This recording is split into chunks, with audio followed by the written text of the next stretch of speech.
This is Undaunted Life, a Man's Podcast. I'm your host, Kyle Thompson. Let's get into it.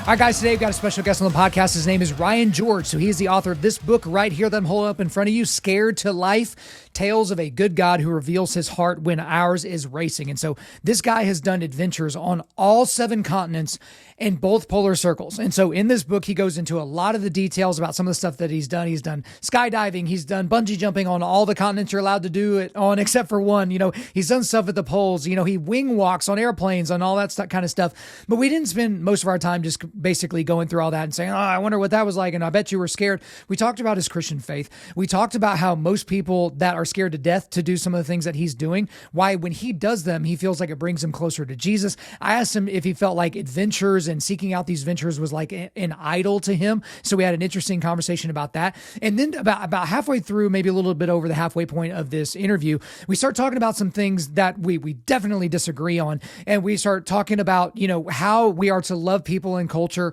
He's not a guy that thinks that we should be really, as the church, be speaking into culture and pushing back in the culture war. Whereas obviously I'm vehemently for that. We've spent hundreds of episodes basically equipping you guys to do just that. But I want you to kind of, listen to that part of the interview and think to yourself, like, how would you have reacted? How would you have responded? What questions would you have asked? But also realize that there were things that he said that if he and I were sitting down over a whiskey and a cigar, then we would have dug into all of these different things and really gone down every single rabbit trail. But when you're doing a podcast, when you're doing an interview like this, you don't always have the capability. You don't always have the time to really go into all that. So if you're wondering why I didn't ask him a follow-up question when he said this or when he said that, it's because we have to kind of keep the ball rolling forward. And I'd like to kind of find some ways, and I wanted to find some areas where we would have some common ground and where we would come together. And then also, he has some pretty good advice for you guys out there that are maybe feeling like you're not being utilized well at your church. Maybe your skill sets are a little bit different than the guy on the stage with the microphone attached to his face or something like that. But a way for you to think about it to where you don't diminish the role that you have in what God is trying to do when people visit that church. So I enjoyed my time with him. So without further ado, let's get into it. Ryan George, welcome to Undaunted Life, a Man's Podcast. It's good to be here, man. Thanks for having me. Absolutely. So let's start in the most broad way possible, but I guess it's the most important way possible as well. So you are a Christian, you are a believer in Christ. And so that's going to have a lot of through points to the stuff that we're going to be talking about today, especially when we get into your book. So give us the Spark Notes version as to kind of how you came to faith. Was it part of your upbringing or, kind of what led you to being a follower of Christ?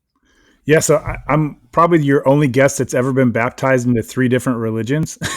Okay. I was sprinkled in one religion as a baby. I was dunked as another one when I was 5 years old. And then I made a volitional choice to follow Jesus in my 20s and got baptized at that time. I grew up the son of a fire-breathing pastor in the South, went to Christian college, homeschool, Christian school, all of that.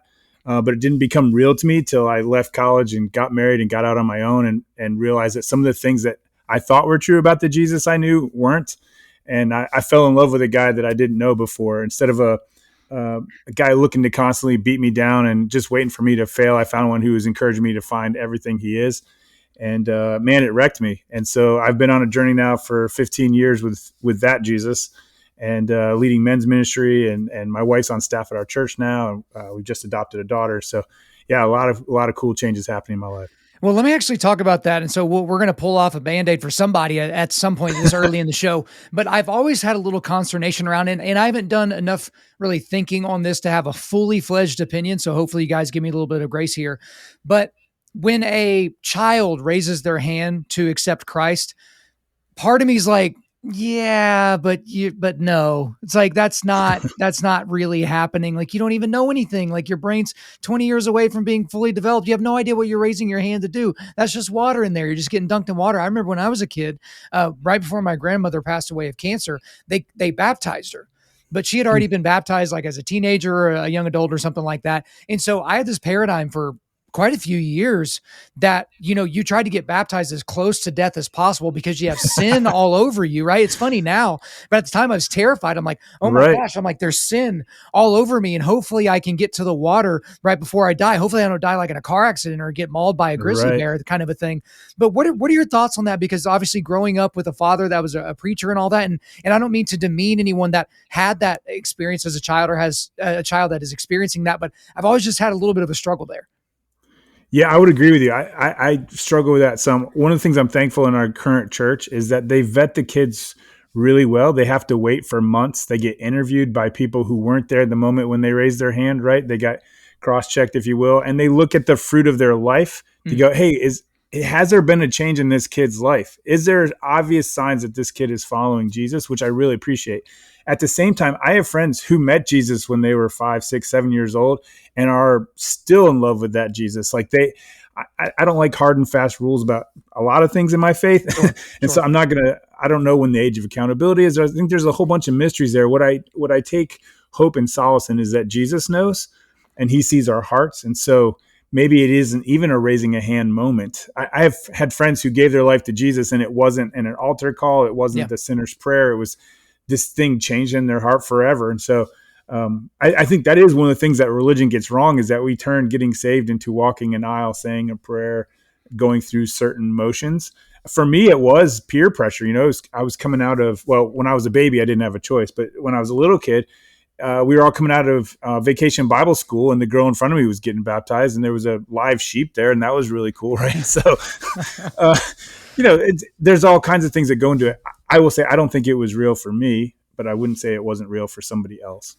Yeah, and I think that's probably going to be a good place to leave it as well, because I've always thought about the fruit thing as well. Like, you have these people go through this dramatic experience at a big church. They watch the rock concert, they get their TED talk with a few Bible verses, they raise their hand, and then it's like, then that's it. There's no fruit change in their life. But I was always like, well, a 5-year-old to a degree just sucks as a human, and so how could they like suck less as a human the next day? Like, they're bad at everything, right? Because they're 5. And so anyway, but we'll get off that subject because I do want to get into the book that you shared with me. Thank you so much for sending this copy my way. But it's called Scared to Life: Tales of a Good God Who Reveals His Heart When Ours is Racing. So very unique concept. Again, I'll hold it up there for people to check it out. But very unique concept of this book. Obviously, this book details a lot of adventures that you've done and gone on in your life. So there's a quote earlier in the book, and it says this: "So I understand why friends and strangers categorically rule out certain adventures. I have empathy when I reply that embracing my fears scare me too, to life." So obviously that's an ode to the statement that everybody makes, like, oh, I'm scared to death. I'm scared to death to speak in public. I'm scared to death to go on that roller coaster, whatever. But you use the phraseology of scared to life, and maybe that's common, but I had never heard that before. So I guess for you, have you always sought adventures? Is that something that you just realized one day that you wanted to do all these types of things? And then I guess maybe back into why you wrote the book in the first place. Yeah, I would say how adventure looks changed for me over the course of my life. A kid doesn't have disposable income and American Express points and the freedom to ask their boss off from school. It just wasn't. My family vacationed one time between kindergarten and when I graduated in high school. So going out and doing the things I do now, going to all 7 continents, both polar circles, climbing mountains and jumping out of planes and stuff, just wasn't an option. So it looked different. So when I was a kid, it was jumping my BMX bike off a car ramp, or like going and sitting on the roof when my parents weren't looking or whatever. So, but where it really started to blossom, I took my brother on his senior trip in 2006 from high school. He was homeschooled. So one of the beautiful things about homeschool is you can pick where you go on your senior trip. And I took him to New Zealand for 2 weeks, and we jumped off of a building, an airplane, cliffs, all kinds of stuff. And I was hooked, and he was like, nah, I'm going to head to the military. So we had 2 very different reactions to that. But as far as where the book came about was I actually started writing it the day that Anthony Bourdain took his life. Because here's a guy that did different adventures than mine, but still very diverse, very global, very unique, right? Like very few Americans have done what that dude has done. But he did them without Jesus. And it led to a specific spot. And I went, okay, now I've done this knowing Jesus, but people don't look at bungee jumping necessarily as a faith thing. I do now, but I didn't at the time. So I look back and say, okay, I've done the 7 continents. I've done all this stuff. Was it empty for me too? And as I went back through and I'm going trip by trip looking through, I was like, no, I met Jesus here. I saw the heart of God here. I experienced something about spiritual community there. And I was just kind of overwhelmed by how much I experienced God in those trips. And so I've been blogging about my adventures since 2006, 2007, something like that.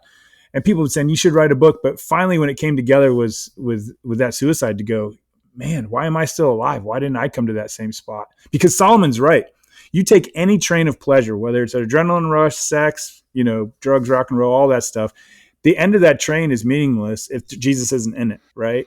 And the high wears off, the euphoria wears off on all the different things I do. I go out on the wings of airplanes while they're doing aerobatic maneuvers, which is awesome for, a few hours. And after that, your life goes back to normal and you have bills to pay. But there's this through line of what I learned from Jesus and what I've come to expect from Jesus when I travel and do crazy things that I really wanted to share with people.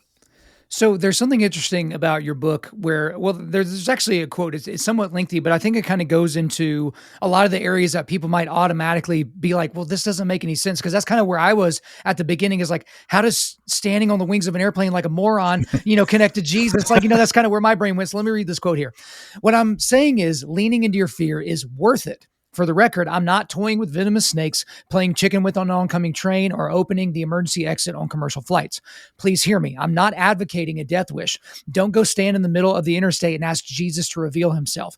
He will answer, but differently than you're hoping. At the same time, the way of Jesus is often not safe. While he tells us over again not to fear, he keeps putting us in places that reasonably cause fear. Personally, I think that's by design. We don't need faith in Jesus when we're comfortable.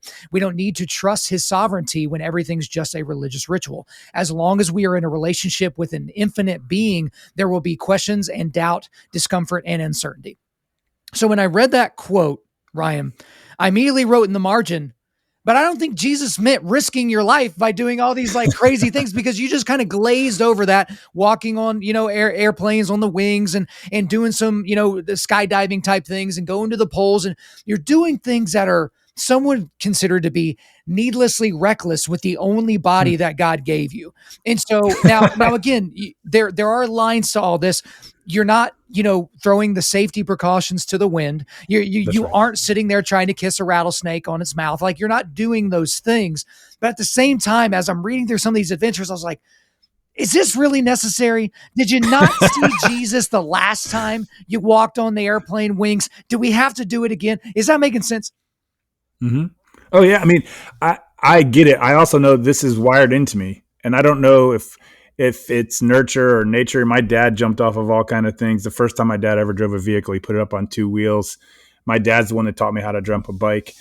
So whether it's nature or nurture, this is how I am. And if I don't do something that scares me every few months, like something inside of me starts to tick, right? Like I need to go scratch that. But at the same time, in my faith life, because it's true, like if the just shall live by faith, we don't have faith when we're comfortable. Then we have to have a little doubt, a little fear, or both to overcome, or else we don't need faith. So if I have to be expectant the same way I need that adrenaline rush, I need to expect the Holy Spirit to give me an uncomfortable assignment, something hard to say to somebody, a difficult conversation, maybe an apology, maybe a confession. I've met a bunch of guys who could jump off an airplane but couldn't confess the sin to their pastor, right? Mm-hmm. So which one of those is crazier? And I mean, the science bears out. Most of the stuff I do is safer statistically than driving your car to the airport to leave to go do it. So it's all about calculated risk. I'm always in a harness. I'm always with a professional. There's backup, there's radios, there's all that kind of stuff. But some of the stuff that I don't have a net, and it's actually scarier for me, is the relational stuff and the spiritual stuff in my daily life. And I find it interesting that people think it's so crazy that I go out on the wings of airplanes, but not crazy that I invite someone with a different political opinion over for dinner, right? Like, to me, I think that's the bigger risk right now in our culture, to go, oh, well, you voted differently than me. You have a different demagogue than me, or whatever. I'm going to talk to you, or I'm going to invite an uncool person out to a lunch or a breakfast or whatever, or sit. One of the hardest things for me, I'm an Enneagram 7. I really have a hard time sitting with pain. And I have, over the last several years, I've had buddies go through horrible divorces and want to go out and talk about it. I've been married for 22 years. I don't know that pain. And so it's uncomfortable for me to sit there. Every time I show up for that, just like every time I jump out of a plane, I am rewarded for that faith. And I get to see Jesus show up, and I get to have euphoric moments going, man, God, you knew what you were doing. You gave me a hard assignment, and then you showed up to help me do it.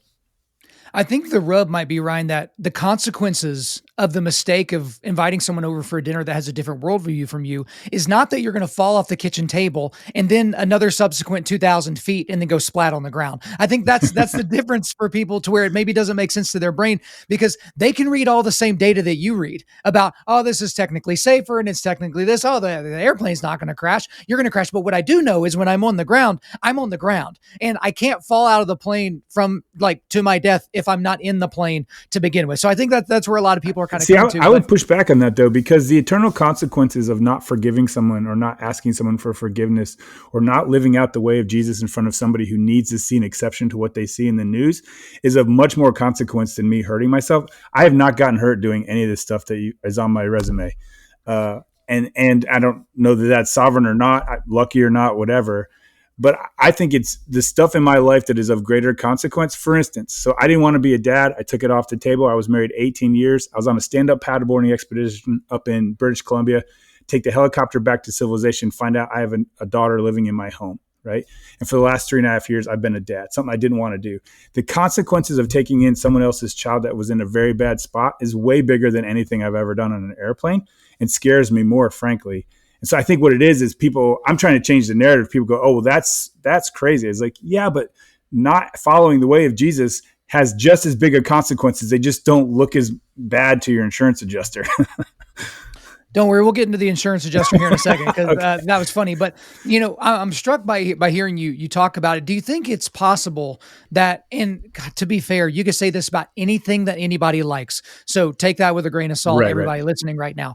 But does it seem like you've made an idol out of adventure? Now, because some people say adrenaline junkie and all that. It's like there's a certain guy you have in mind, and I don't think that's necessarily you when you have someone that's literally an adrenaline junkie. Those are the people that are like pushing the boundaries as far as they possibly can, and they're being very, very risky and careless with their life. I don't think that would describe you, Ryan. No. But when someone says, hey, this might be an idol of yours, what would you say to that?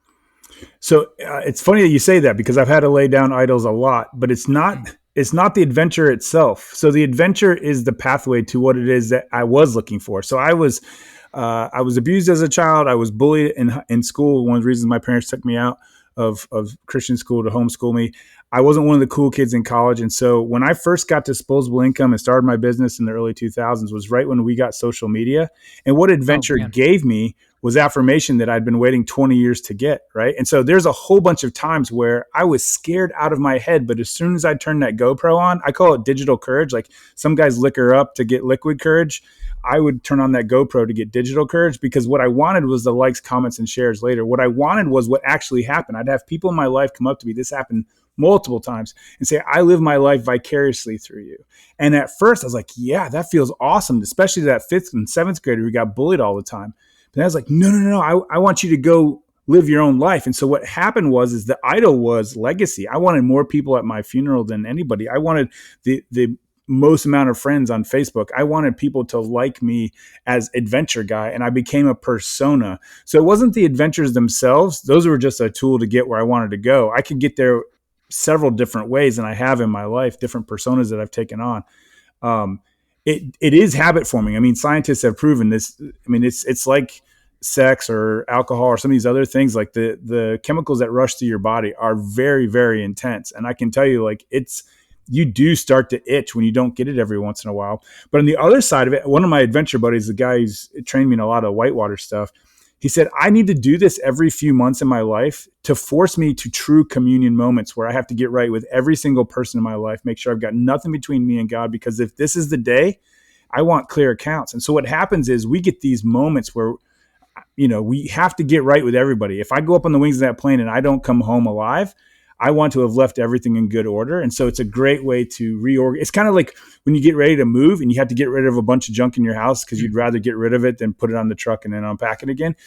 That's what these adventures do for me, particularly the big ones, is to make sure, hey, am I good with my daughter? Am I good with my wife? Am I good with my brother? All the way around. So let's talk about insurance adjusters. So I'm aware of that world and some of the things they're in and the list of things that they ask you if you do before they will allow you to get life insurance and all that, which makes them a good company. Mm-hmm. So this was there was a quote from the book where this was where you had to give up your motorcycle. And so is your wife Crystal? I'm assuming. Yes. Okay, so I'll just read the quote here. Crystal's rationale is sound too. She explained it to me this way: when you do those other things, so she's talking about the jumping out of airplanes and bungee jumping and all that other stuff. You're always with a professional or an expert. If you had a motorcycle, you'd be doing it by yourself. I trust the professional. I just don't trust you. Before you think that sounds harsh, know that I full-heartedly agree with her. Because I remember like some guys would read that and be like, oh man, this woman's just trying to hold her man down and that type of thing, like getting rid of the motorcycle. But it is wisdom, because you can blame a bunch of different people if someone dies bungee jumping, right? There are a lot of people that are responsible, not just the guy that decided to jump off the platform, right? Mm-hmm. There are a lot of people that can be responsible, but when people wipe out on their bike, like that's when guys ride their bike and like, dude, I'm great on my bike, I'll never get in a wreck. I'm like, dude, you're part of the equation. There's everybody else on the road that is in that math as well. But take me through what that process was like, because I think that may have been the first time where you went through a strict process that questioned this adventurous attitude, because this life insurance company is going to be like, well, no, we're not going to cover your life if you're going to be so careless as to own a motorcycle or do any of these other things. So there's a couple of caveats. Since I wrote that book, my wife okayed a motorcycle and I've already wrecked one. That's the only adventure I've gotten hurt on. Okay. I was back. I didn't need surgery. I was back to rock climbing within 6 weeks. But yeah, so what I like to focus on that story is how many things my wife said yes to. Like a lot of guys would go, oh, you won't let me have a motorcycle. But my wife had like 3 no's. She said no squirrel suit flying, no motorcycle, and no, I don't know if you've ever seen this jump that Travis Pastrana does, but he jumps out of an airplane without a parachute. Yeah, and then to do the whole thing from the movie Point Break. Yeah, basically. And so those are the only 3 things she said no to. And I was like, there is a world of things that I'm literally all 7 continents of things that I've been doing. She was there. She was the one that photographed me surfing in the Arctic. Like, she's very, very supportive. So I think there's a lesson in that, first of all, to go, hey, let's look at the things that Jesus said yes to in the world that we can do instead of the things we say no to. Let's look at the things our wives say yes to and not the things that they say no to. Because if you're like me, that list is a lot larger. But just to go through that list and go, yeah, and actually since that book came out, I've now done all 10. So it was a list of 10 no-nos. I needed a motorcycle for one. I can't remember what the other one was, but I've done all 10 now. And I got life insurance anyway. I found a company that didn't ask those questions. But I think it's kind of cool to look at our bucket list and say, what is it that's still out there and why do you want it? Kind of going back to that addiction thing you were talking about is to ask yourself the question, well, why is it important to me to get my 7th continent? Why is it important to me to do this? And is that something God put in me, or is that the vanity in me? So I'll give you one coming up. I don't have a good God reason for it, but you can only bungee jump on 6 continents, and I've got 5. So this year, here in 6 weeks, I'm going down to Peru to get number 6. It's such a random goal, right? But what I have found is there is a difference between going bungee jumping or hiking or backpacking or racing cars and looking for Jesus while you do that. So you can say, hey, I'm going hiking today, which I'm doing tomorrow morning before work, or I'm going to go look for Jesus in the woods while I hike. And what happens is it changes your expectancy to where you will find you. He promised, those who seek me will find me. In the Old Testament, they said, you will find me if you seek with your whole heart.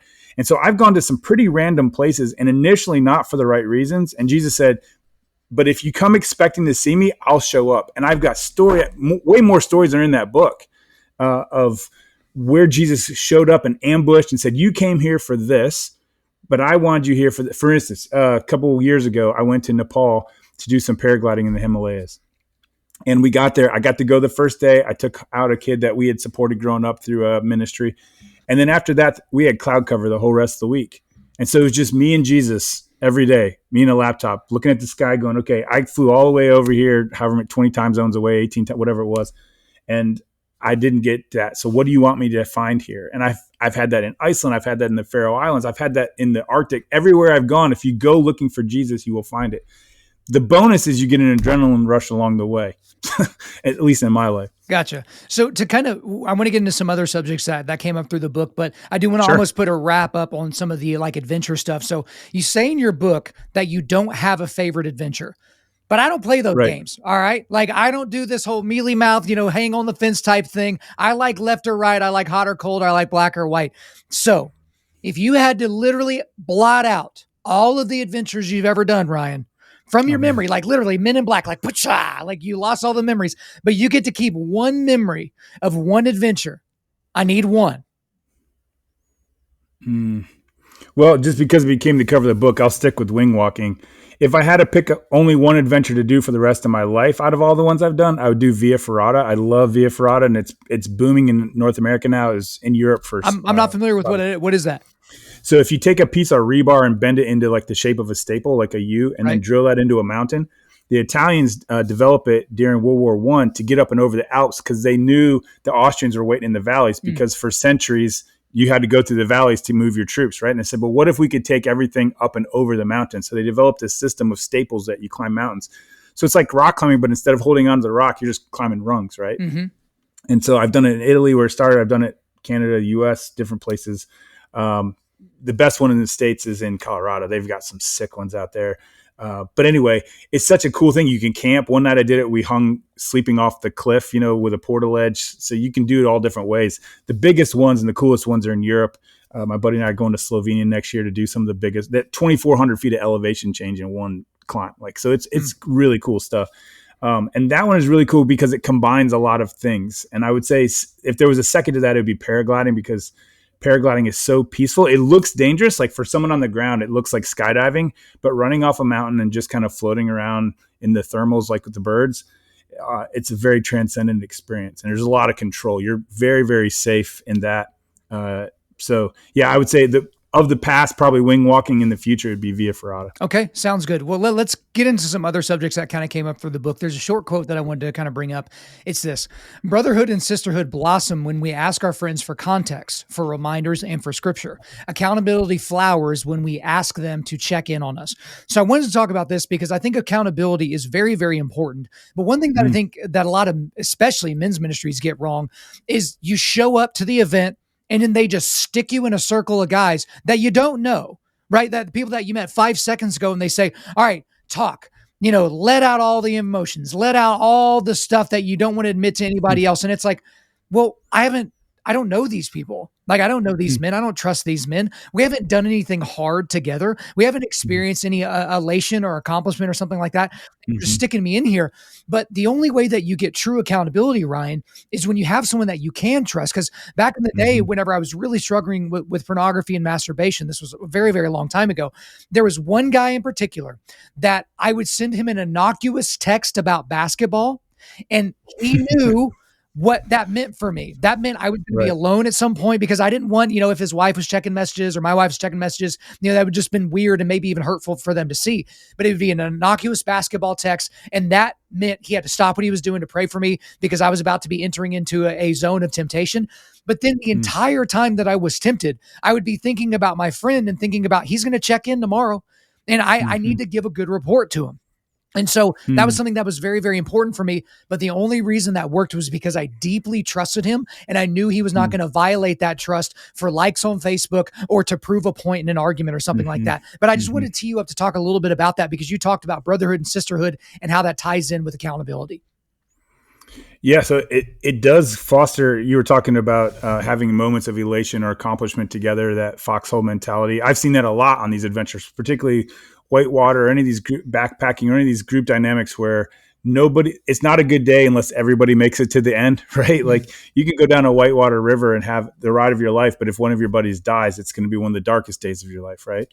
And we've done some scary stuff together. And so, yeah, that part is true. Like, that's one of the reasons I do adventure. I go to a very adventurous church. One of my pastors flies experimental aircraft. One used to be an ice climber and whitewater paddler. One used to race motorcycles and was a wilderness guide. I've got all these spiritual mentors, a whitewater guide.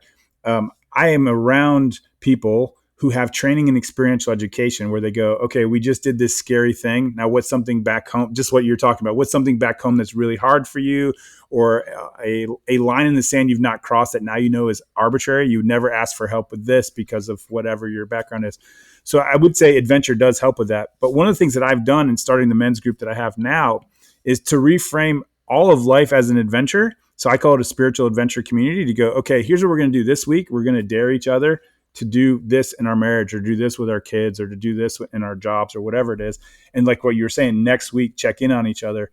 But it does have to be earned. You can earn it really quickly on a physical adventure, a backpacking trip or whatever, or you can earn it over time, like you said. So our Bible study almost exclusively meets outside. And when it gets cold, we meet around a fire. Guys show up in pickup trucks. Most of them are lifted. I'm in Redneck, Virginia. So, and I'm one of them. So, so I think there is a part where you have to earn that trust, but I do think the principle of calling guys out to share those things is a worthy ask. I wouldn't do that the first Sunday, like what you're saying. I wouldn't do that with strangers. I would try to connect. What we try to do is we try to connect guys in ways that we start the conversations in other places and then finally bring it around to that. One of the sayings that we have at Dude Group is you don't have to pray, but you have to be prayed for. And so what you'll find over time is the prayer requests go from superficial to deeper the more Wednesday nights that they show up, right? And the more time they spend around the fire. And some of the guys won't admit it, that whatever it is in their life, whether it's a sin or struggle or insecurity, whatever, they won't do that in the circle.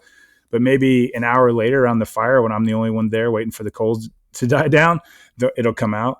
And so it is an earned trust. It is not just a microwave instant, but you can push that envelope by having guys go first. So one of the phrases I live by is give others the gift of going second.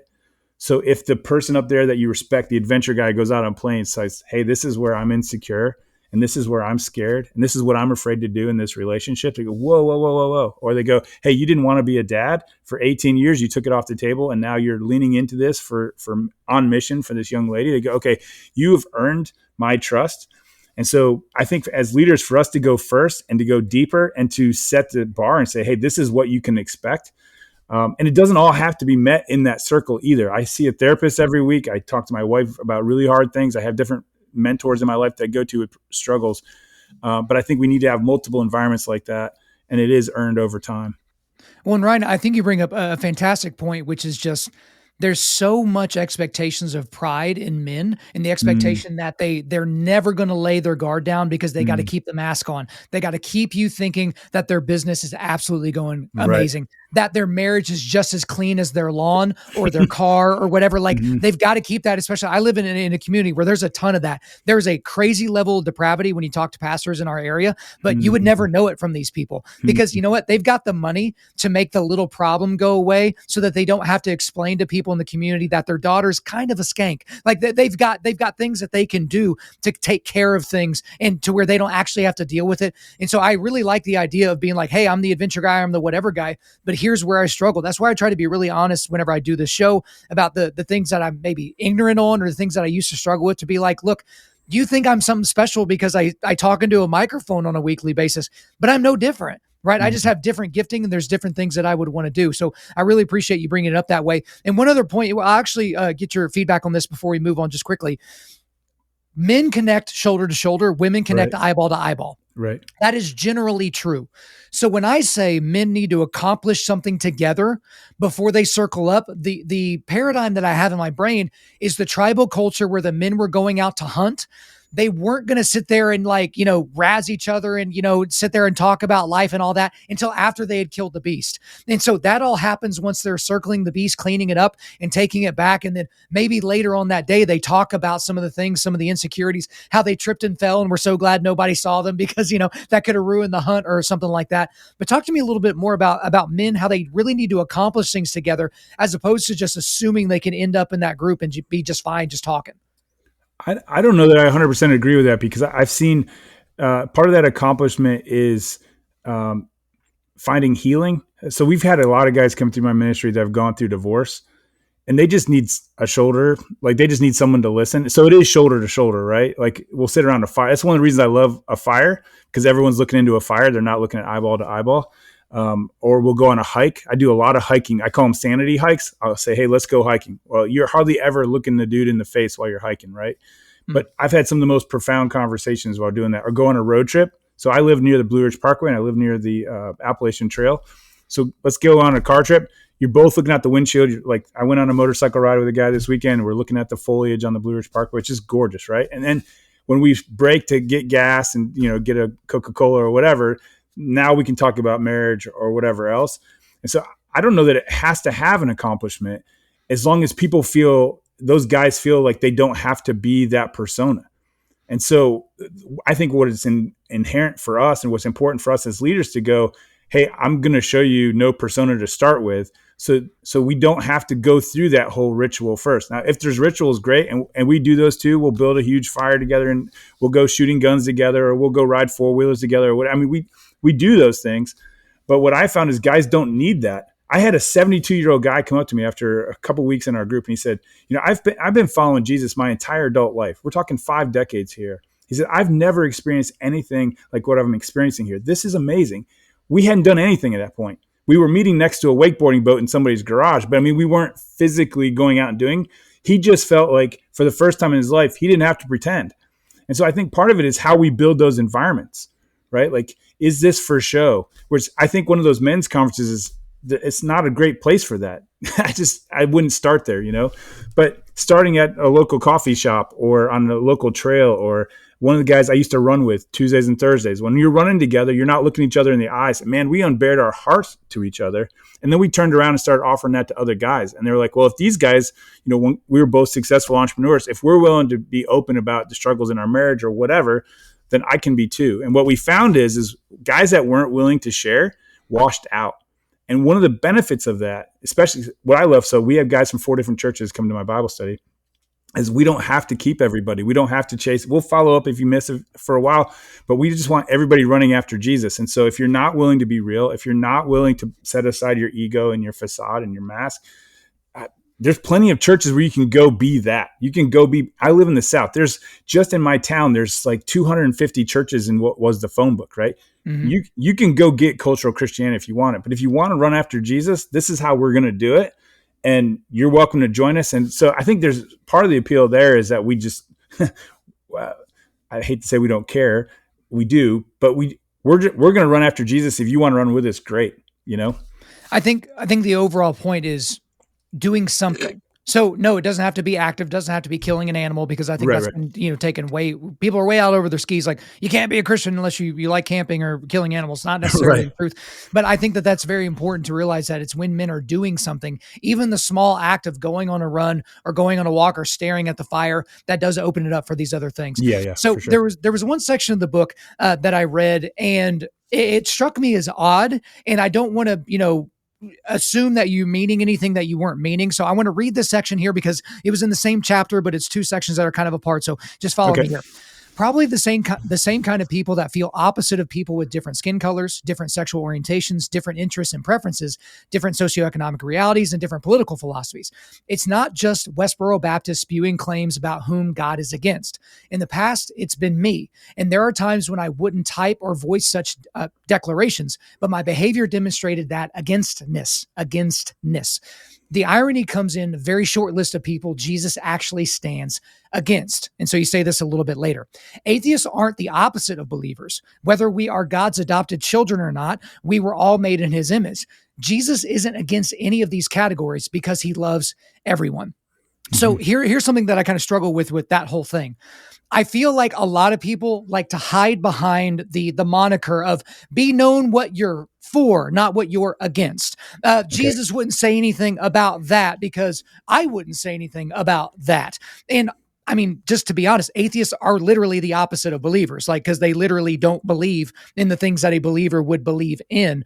And so the thing that I guess I struggle with is I see a lot of this kind of modern squishy Christian thing where it's like, hey, we don't want to talk about abortion. We don't want to talk about fundamentalist Islam. We don't want to talk about LGBTQ plus. We don't want to talk about any of those things because we want to be known for what we're for. However, if what you're for is the gospel, you have to apply that to all of the things I listed and more. And so again, I didn't want to just assume that you meant something nefarious because I doubt that you do, but I did just want to give you a little bit more of a platform to explain maybe what you meant there. Because if guys buy this book and read it, and guys, it will be in the show notes so you can pick up a copy for yourself, that would probably strike their ears a little funny as well. So I wanted you to give us a little bit more context there. Well, first of all, I'd say I hope it does. I just did a 10-week study I led my guys through on what does the Bible actually say about Christian nationalism, right? Like, let's study what this is about. And all of us at one point in the study got a little uncomfortable because there were parts where like, did Jesus actually say that? So I firmly do believe that atheists aren't the opposite of us. they're human beings with the same the same insecurities, the same fears, the same worries, the same goals in life. They've just found a different way to, I'm not condoning their lifestyle or their belief. What I'm saying is there's humans. And if we look at who Jesus actually spoke against, he spoke against religious frauds, people who were using the religious system. He didn't really speak a whole lot about the issues in his culture. He had a nationalist and a traitor in his disciples. He had Matthew, the tax collector, who was a traitor in their system, and he had Simon the Zealot. And he's like, I'm not coming to fix any political systems. My kingdom is not of this world. I'm not changing the school system. He didn't change any system. He came to change the people. So at the end of his career, if you call it his ministry, he changed some of the tax collectors, but he didn't change the tax system, right? He changed some of the prostitutes, but he didn't change the way that was in the culture. Women were treated like dogs. He didn't change that system. He went to one of them and said, hey, don't sin anymore, but I don't condemn you either, right? So I think the problem is when we get into an argumentative culture where we think that we have to take the gospel to beat people over the head with it, that what people hear is, your God will never like me. Your God will never love me. And the fact is, he died for all of us. And so I'm not for I'm not for abortion. I'm not for any, like some of these things that are on your website or whatever, is to go, you don't have to be for that to be for people. Because what Jesus says, yeah, Matthew, you are a traitor to your country, but I want you to follow me. And the guy who threw the first party for Jesus was someone from the other side of the political track from him, right? Like he came to save Israel and the whole world. So he didn't join the Zionist movement either. So I think if we actually follow the path of Jesus, it's countercultural. We love as Christians to talk about Jesus in the temple, getting out the whip and going after people. But the fact of the matter is, he never deputized his disciples to do that.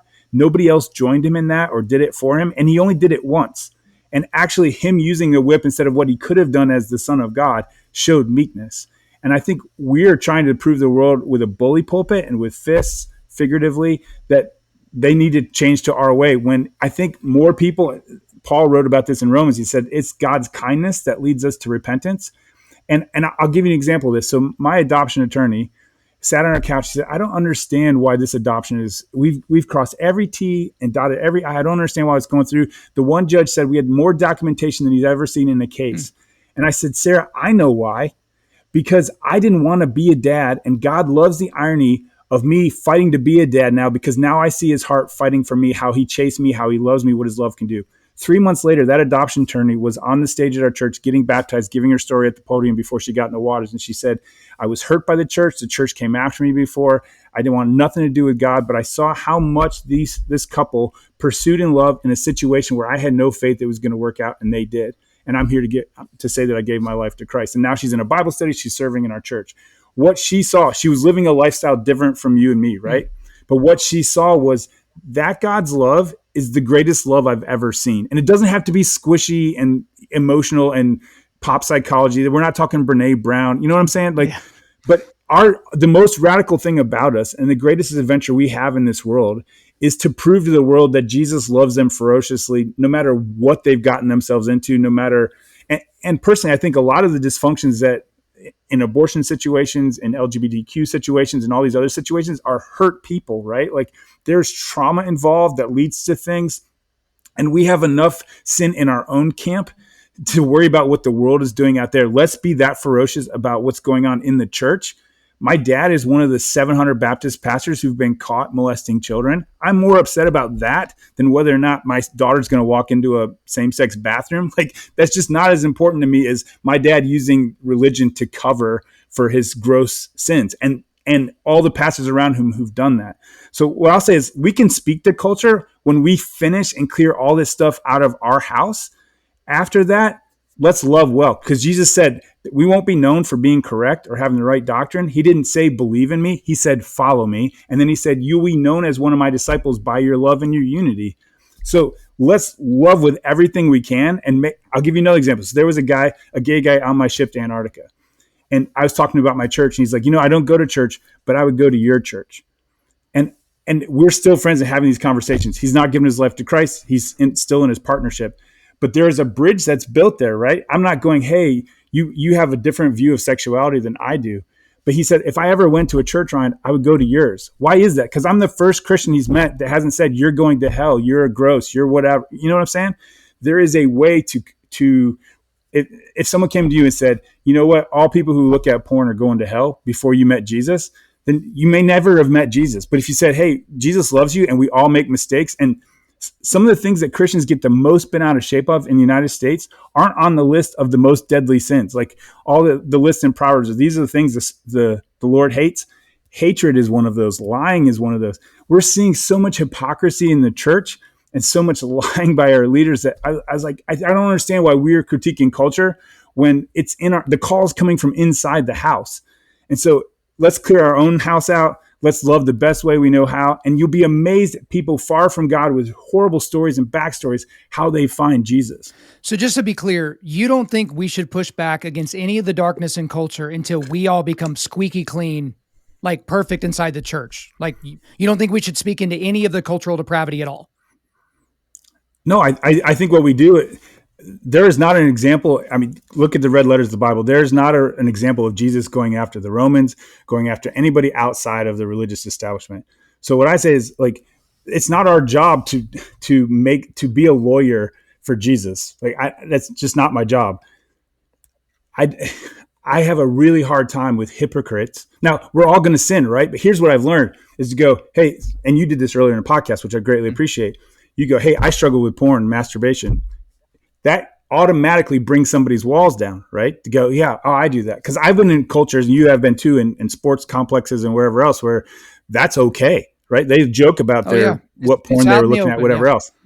Right. So when we say, no, I struggle with that and I have a problem with that, and this is and you explain this very well. Here's all the boundaries I had to build around that. All of a sudden, you're countercultural.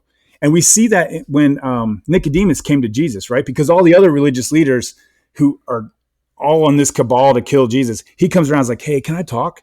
And that happens so much with people who are in completely different walks of faith from me, or lack thereof, in atheism, whatever, is that they go, hey, can we talk?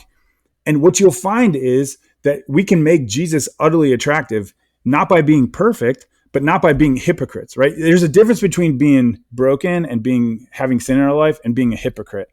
And then you look at all the polling that Christian organizations and secular are doing about why people are leaving the church right now. It's the number one or number two answer is always hypocrites. And they're trying to do political things, whatever else. One of the quotes I heard was that it's not that people don't believe in Jesus, they just don't think that the church fully believes in Jesus. And so what I would want to be is, do I look like Christ's example more than anybody else I know? I can't change the whole world. I can't change the systems. I can't change the racism that lives around here. My daughter's black, and she will have people come up to her and say, hey, can I have a white person wait on me? I don't want you serving me. Right. And this happens multiple times. I want to fix the racism around her. But you know what I can do is I can be a white dude that loves her ferociously, and that she can see that my Jesus and my God is a little bit different than the redneck down the street. Right. And so what I think is we got to take it from platforms to person. We have to have these conversations person to person.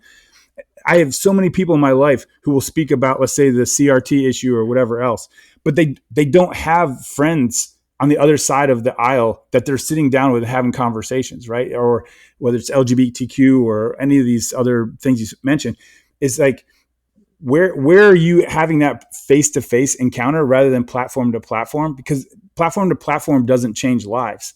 Most life change happens within 3 feet, right? It happens around a fire. And I've seen guys change their political opinions. I've seen them change their sexual activity, all that stuff, not from being beat into them. Hey, this is wrong. This is wrong. This is wrong. But of going, no. I fell in love with Jesus, and my love for Jesus is greater than my love for alcohol, for premarital sex, for porn, for whatever else.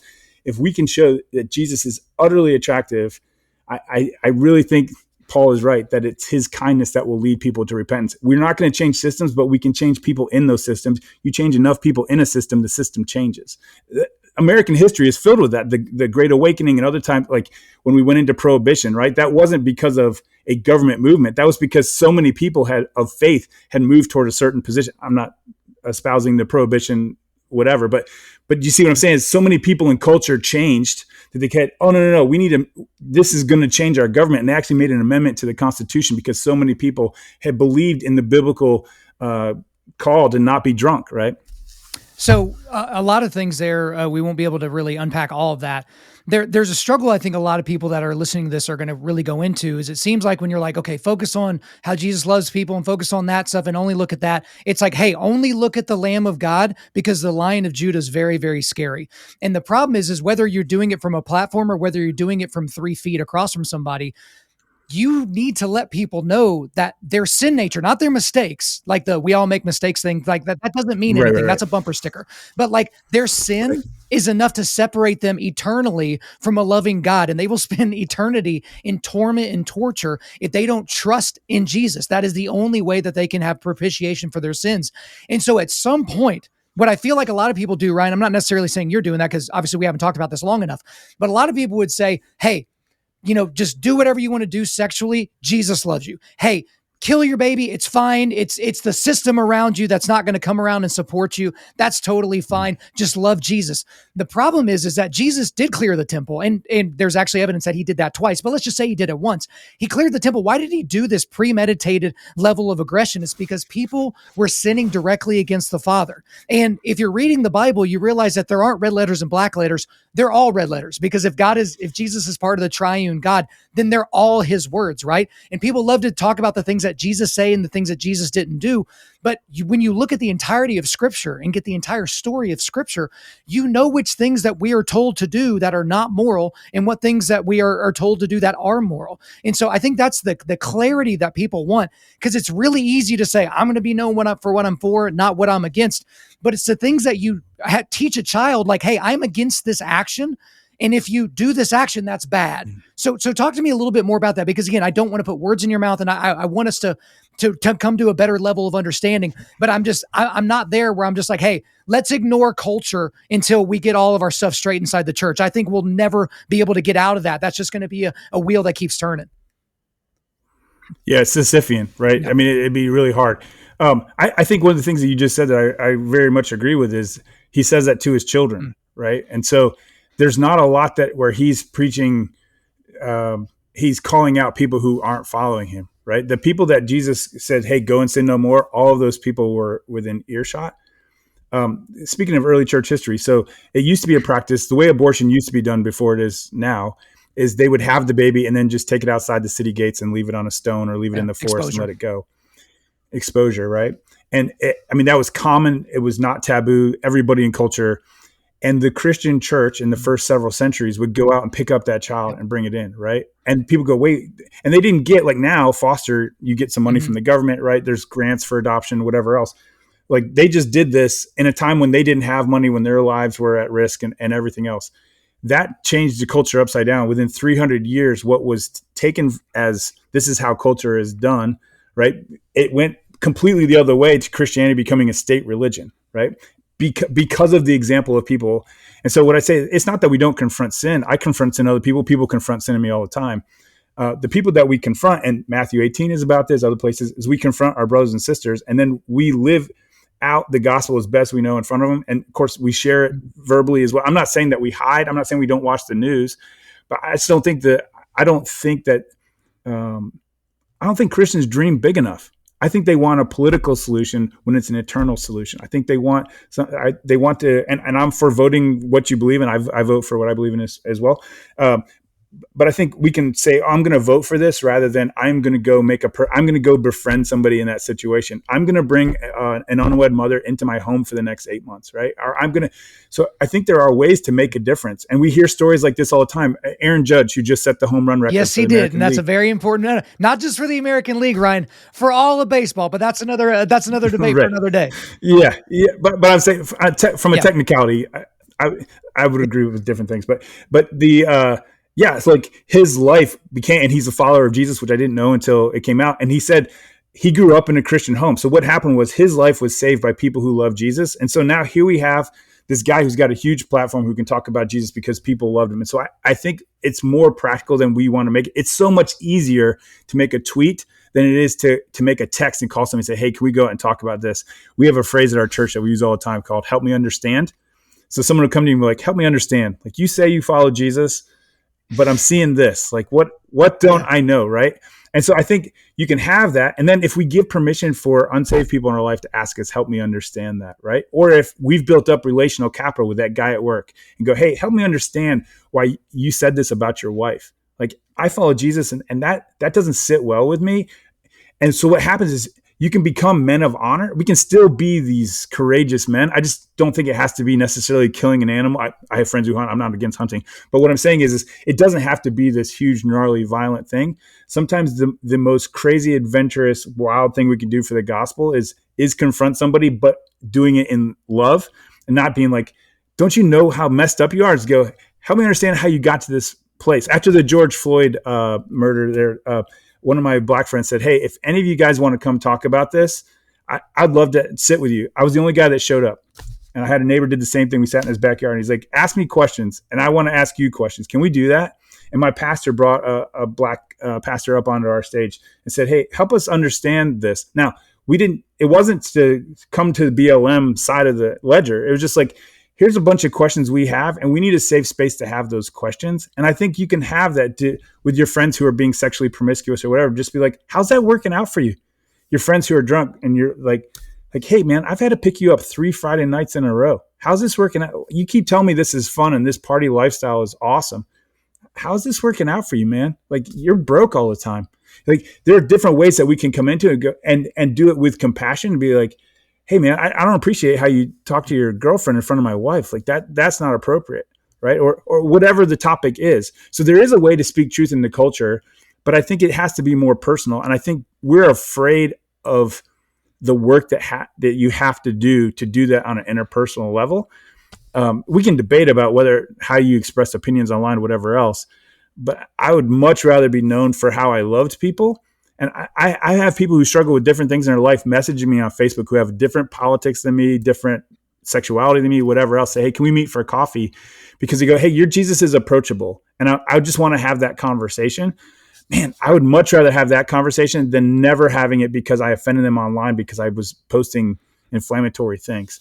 So I just think we have to move the movement to interpersonal and move it off of these big public statements and signing documents and, all those kind of things. One thing that I might speak into that, and then I have one question before we get you out of here for today, because I know we're running up against time, but love, I think for a lot of people, they define love too narrowly.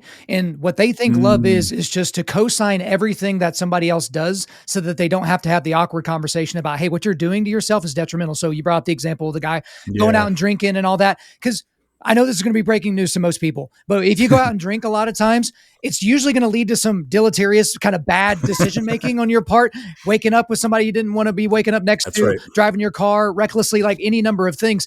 And so some people in culture, Ryan, would say that love would be to say, hey, man, I know you're struggling right now with drinking, but I'm here for you. I'm praying for you. And that would be loving. But what the loving person would do would find them to smack that bottle out of their hand and say, we're not doing that anymore, brother. You're going to the drunk tank, and the drunk tank is my pool in my backyard, and we're going to take care of this right now. There are a whole bunch of different levels to love, and people get really, really, really offended when you want to say that, oh, your version of love is judgmental.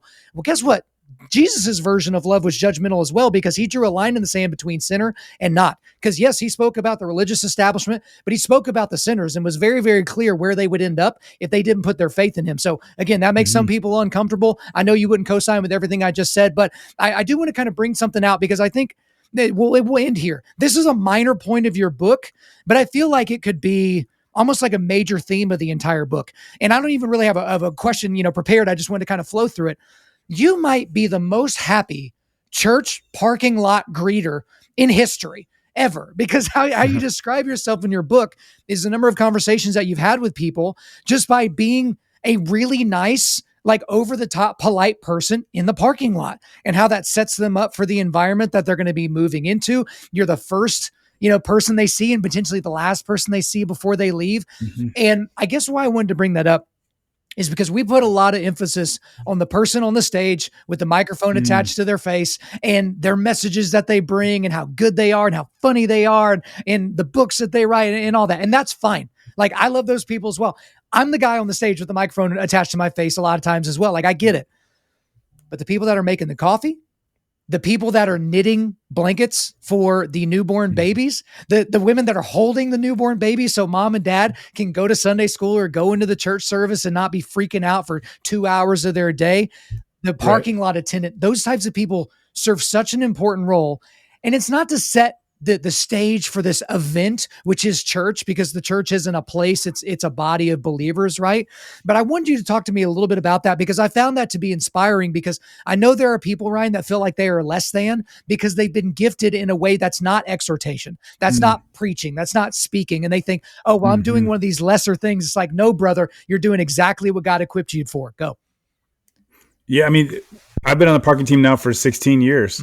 It's the environment where I've been discipled. I was backpacking with my pastor in Switzerland, and I got sick. And so he's like, hey, I'll hang out with you at the hotel tonight while the other guys go on. We'll meet them around. And he said, Ryan, you run an incubator. Like, look how many of the guys on your parking team have come to Christ, or they just came to Christ and then looking for a first serve opportunity. Marriages are getting put back together. Addictions are getting beaten. We've had people literally give their life to Christ between the cones on our asphalt. You know, this past Sunday, I had supernatural encounters happen on the asphalt that only had to be Jesus. Like, you're just like, what are the chances that this would happen? Right. And so part of it is not just looking at it as less than, more than. I mean, I went through that early on in my ministry, but part of it is going, no, this is how Jesus wired me. And so, like, if again, just like going around the world looking for him and going, let's be expectant that in the 8 seconds we have to talk to somebody, or the 30 seconds when they get out of their vehicle, that something sovereign is going to happen. Let's pray for that. So my buddies and I, this past Sunday morning, we prayed that Jesus would show up and do something amazing in our parking lot. And it happened. Like, there's a guy probably coming to my Bible study for the first time last night with a bunch of pain in his life that just opened up within 45 seconds of getting out of his Ford F-250 Sunday morning. So I think part of it is expectancy and going, no. If I can look for Jesus while I'm backpacking, I can look for Jesus while I'm changing diapers. So at our church, whenever they change a diaper, they tell the parents, right? Because they want to guard against sexual things. And then when they change a diaper, they pray for the child and they write the prayer on the card. Like, this is what I prayed for your child while I was changing their diaper, right? Well, I've seen so many parents take a picture of that and put that on their Facebook. Like, look at what this person was changing my kid's diaper, praying over this specific thing in their future. And so I think what it is, we just bring our best selves to whatever it is. My wife is an incredible artist, and she does live paintings during the service and art and stuff. Like, there have been people, it doesn't do a whole lot for me. I'm impressed because she's good at it, but it, like, spiritually doesn't do it. But there are people who like come forward and are like holding their heart, looking at it like, can I get that paint? Like, and people around this town have those paintings up and to remind them of what Jesus spoke to them. So I think what happens is we have to look at, all of us are called to different things, and that all of them are equal. None of the list of the gifts of the Spirit are ranked. Yeah. And none of them are gendered either. Like, they're just, hey, here's all the gifts that everybody gets. You got at least one. Now go.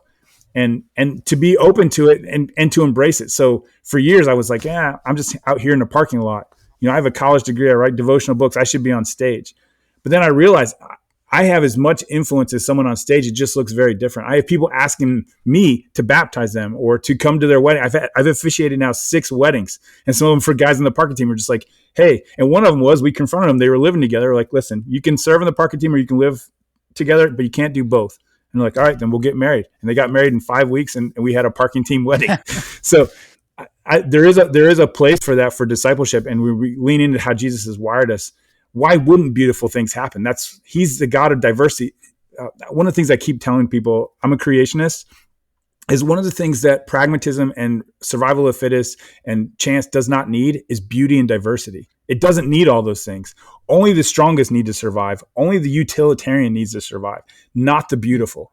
And I follow all these different Instagram accounts with beautiful birds. I've gone to all these places around the world and go, everything is so diverse. It doesn't have to be. And it's the same in the kingdom, right? Jesus wants all different kinds of people with different backgrounds, different interests, right? There's people, I've been taking people in my church on adventures for years, and nobody else is doing that, right? Like, in other churches, like, there's nobody asking you to go skydiving at most churches, right? There's nobody asking you to go UTV through the desert of Utah in most churches, right?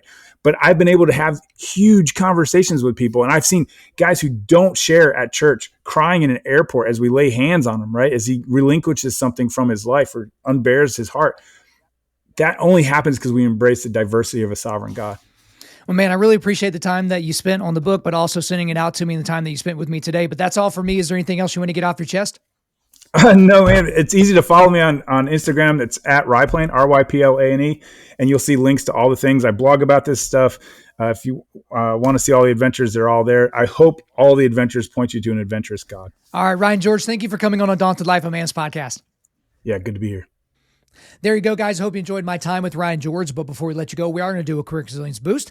At Undaunted Life, our mission is equipping men to push back darkness with content that forges spiritual, mental, and physical resilience. So the link I've got for you today is the link to his book, Scared to Life, Tales of a Good God Who Reveals His Heart When Ours is Racing. Thank you guys so much for listening to the show. We do appreciate it. Wherever you're listening to this, please subscribe, rate, and leave us a positive 5-star review. If you want me to come speak live at your event or on your podcast, just shoot me an email to info@undaunted.life. That's info@undaunted.life. Follow us on Instagram and like us on Facebook, and check out our website for everything else, including how to donate to keep more content like this coming your way. Just go to www.undaunted.life. And as always, we want to thank the band August Burns Red for allowing us to use their music for our content. The music on this podcast is their song Cutting the Tides, which is off their 10th anniversary re-recording of their album Leveler. The links are in the description. I'm your host, Kyle Thompson. Remember, keep pushing back darkness, keep forging spiritual, mental, and physical resilience, keep seeking the Lion of Judah.